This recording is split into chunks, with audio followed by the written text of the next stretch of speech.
Hello and welcome. I'm Stormo, and this video is going to be a little bit different.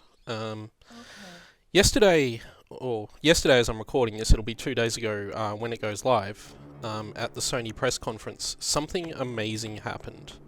And I'm not talking about The Last Guardian, I'm not talking about Final Fantasy VII, I was talking, of course, about Shenmue. During the course of the presentation, Sony brought out Yu Suzuki to announce a Kickstarter to fund the next Shenmue game, Shenmue 3. And I wanted to talk about Shenmue and why I think the internet basically lost itself over this, but also my personal experience with this game and why, for me, this is such a huge and important thing. I may or may not get emotional while I talk about this because Shenmue really does mean a lot to me. So I want to start by talking about where I come from as a gamer, as someone who plays video games. And that is that I grew up in the 80s, I was a kid, and I was a teenager in the 90s, so you can probably guess how old I am roughly now. And I got an NES when I was about 12, I think, and I got a Nintendo 64 when I was about 15 or 16. And I never owned a Super Nintendo, and I didn't grow up in a family that was particularly rich. We didn't have a lot of money, and we didn't have a lot of time for video games, really. So as a teenager, owning a Nintendo 64 meant that I didn't get a lot of access to new games and new things that came out at the time. But what I did get was access to video game arcades, and I would often travel into the city here in Melbourne, Australia, which is where I live. I would often travel into the city, and back then there was an arcade on almost every street in Melbourne, and I would go to all of them, and I would play games that I really liked. Early on it was things like Street Fighter 2, and then it became 3D fighters, Tekken, Virtua Fighter, Soul Calibur, Dead or Alive, and all those kind of things. The game that really struck out for me on all of those was Soul Calibur, which I got extremely good at, and when Sega announced that it was being ported to the Dreamcast, I was super excited, but unfortunately I was never able to get a Dreamcast when it came out. I was never able to buy Soul Calibur, and I was never able to play the game at that time. Luckily for me, however, a couple of years later, around the time Sega announced that the Dreamcast had been discontinued, I bought one second hand for not a huge amount of money, and I got a Dreamcast and about 10 games with it. This was in sort of mid-2001, I think, so a little while after Sega had announced the discontinuation of the system. And it got me back into video games, and for a lot of reasons it made me into the person I am today, the person who loves video games as an art form, loves video games as a medium, and just loves playing them. And if it wasn't for purchasing that used Dreamcast back then, I wouldn't be making these videos, and I wouldn't own most of the games I own, and I wouldn't have a lot of the experiences I've had over games. I wouldn't have met a lot of the people I've met over that period talking about video games. So yeah, that was the big thing for me at the time. And I got the Dreamcast, and it didn't actually come with Shenmue. It wasn't one of the 12 games that came with it when I bought it. In fact, the game I got most time out of it was a game called Metropolis Street Racer, and so I can thank the Dreamcast also for my love of cars, and the fact that I'm a huge petrol head outside of my video gaming sort of experiences.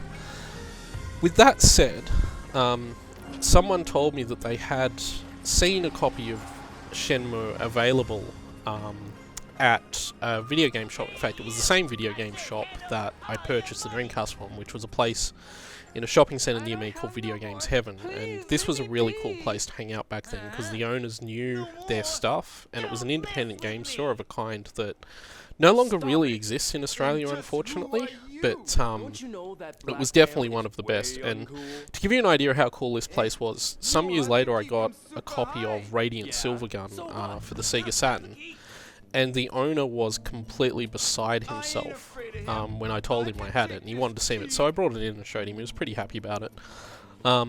So yeah, so he had Shenmue, and I went down there, and I was able to buy it. I paid $70 for it then, which is hardly anything compared to what an original Dreamcast copy of that game's worth now. But yeah, so I managed to get a copy of Shenmue, and I put it in, and from the moment I started playing it, I knew that this was something completely different, something I'd never experienced before, and may never get to experience again. So, as I'm talking, I'm going to be placing video of Shenmue the Movie over the top of what I'm saying right now. So that's probably the visuals you're getting here. I'm not actually playing anything, I'm just talking into a mic right now. But I have carefully edited scenes from the Shenmue movie so that you can see what the game looks like.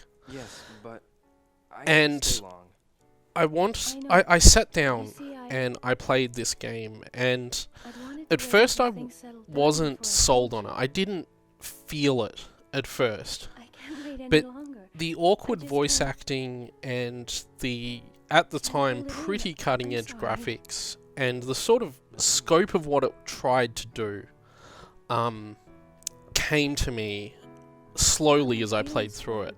And I realised that what I was playing was just something so beyond anything I had ever played before. This was a game that the ambition of it was so far and above and beyond any video game I'd experienced before that point that I just fell in love with it. I fell in love with the location, and I fell in love with the adventure that was on offer, but most importantly I fell in love with the whole idea of a game where you weren't just working your way from point A to point B to point C to the end of the game. You had to live in this world, you had to experience the game, you had to make it what you wanted it to be.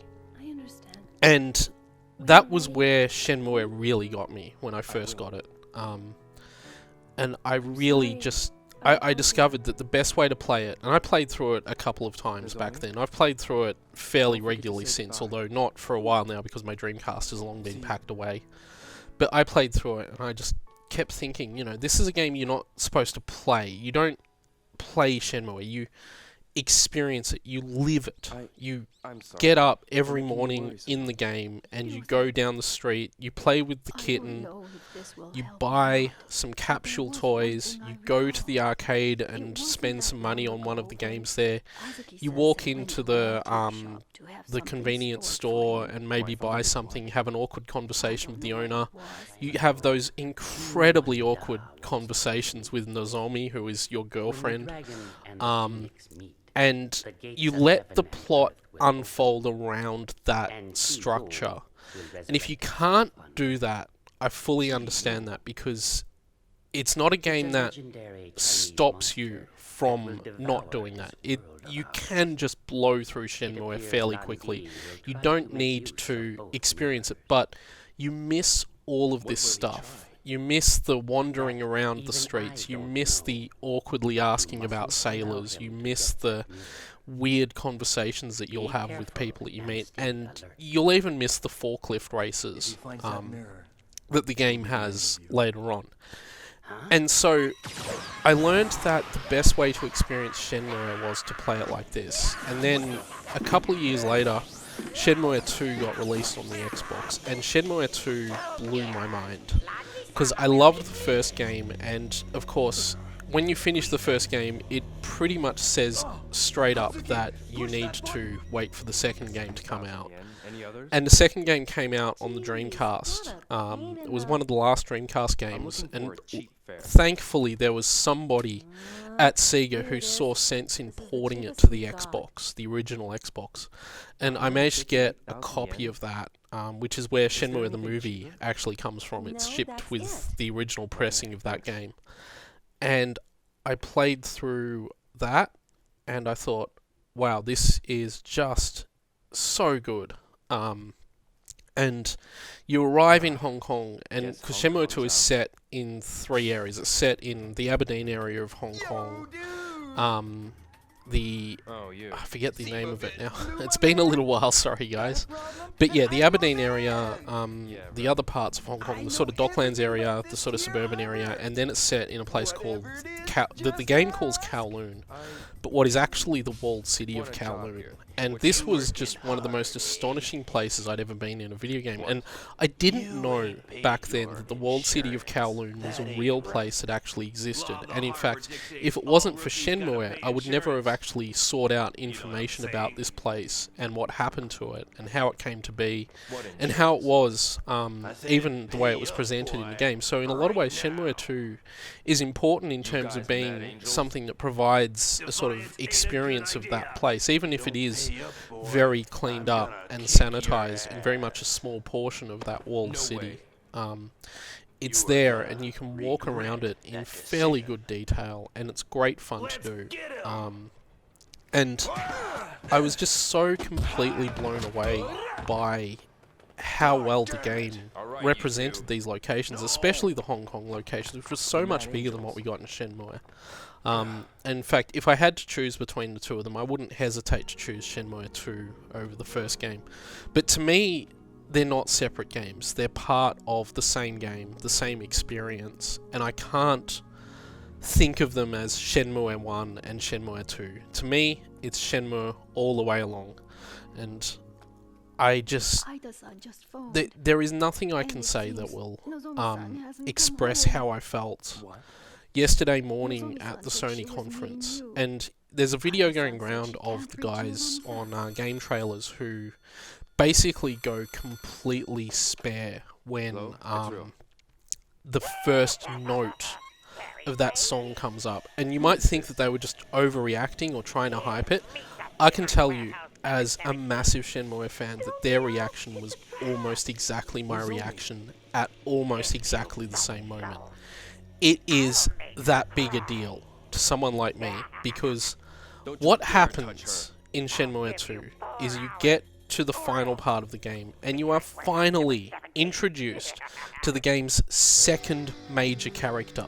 She's only there when you get to that second game and the very end of that second game.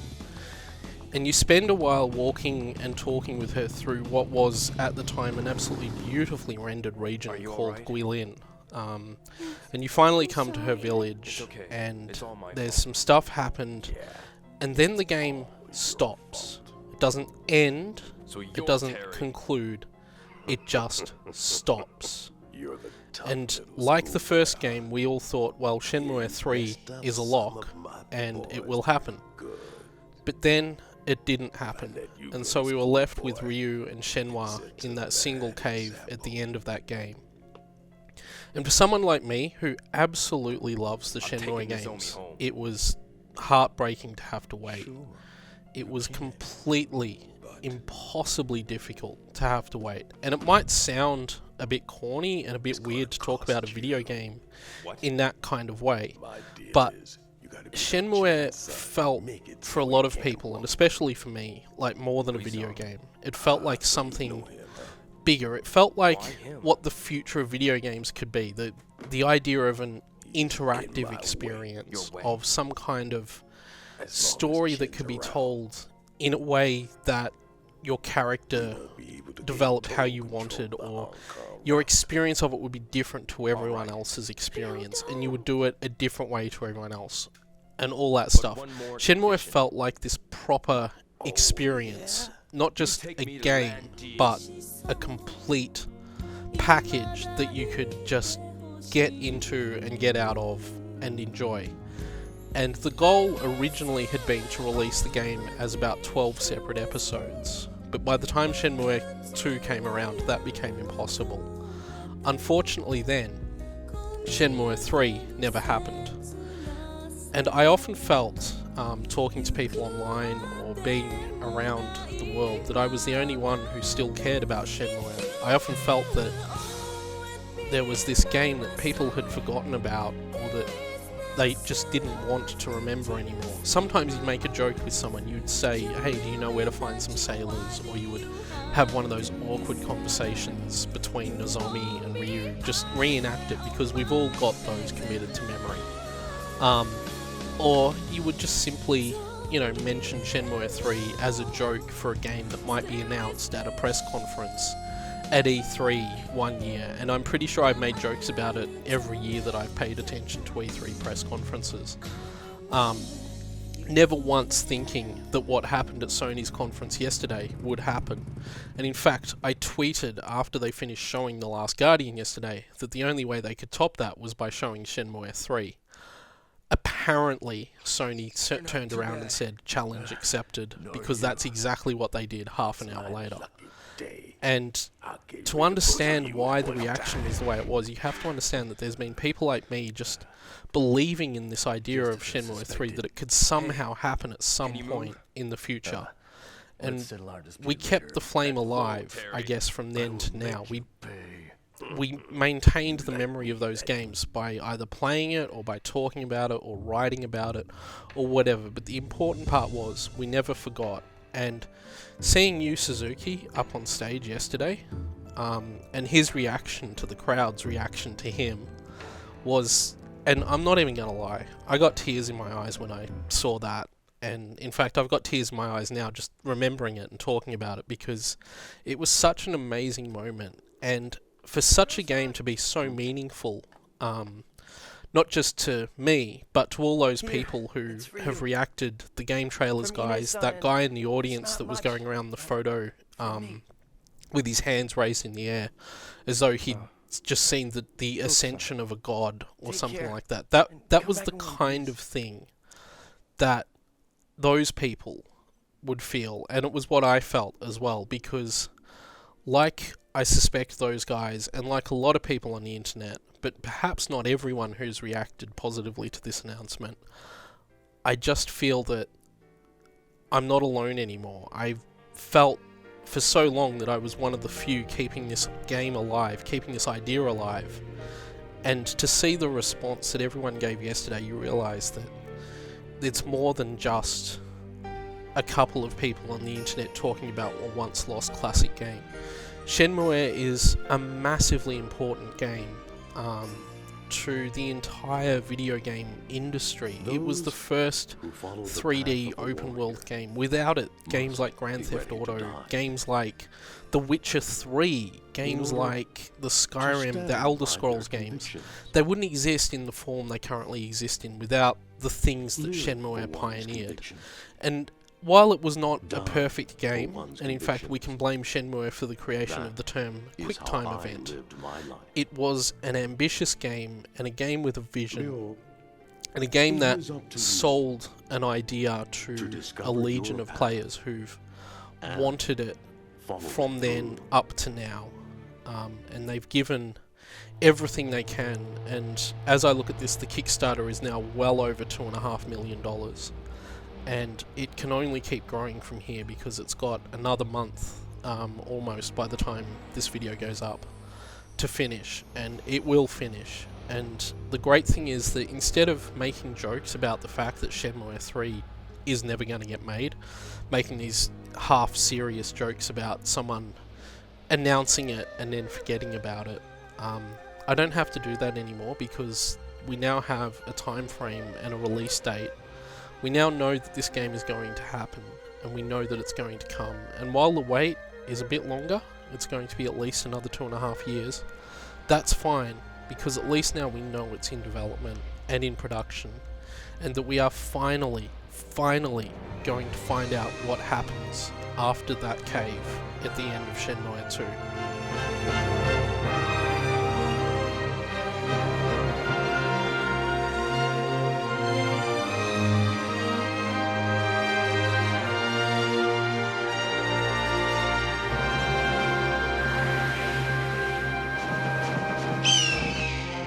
He shall appear from a far eastern land across the sea. A young man who has yet to know his potential. This potential is a power that could either destroy him or realize his will. His courage shall determine his fate. The path he must traverse, fraught with adversity, I await whilst praying. For this destiny predetermined since ancient times. A pitch-black night unfolds with the morning star as its only light. And thus the saga begins.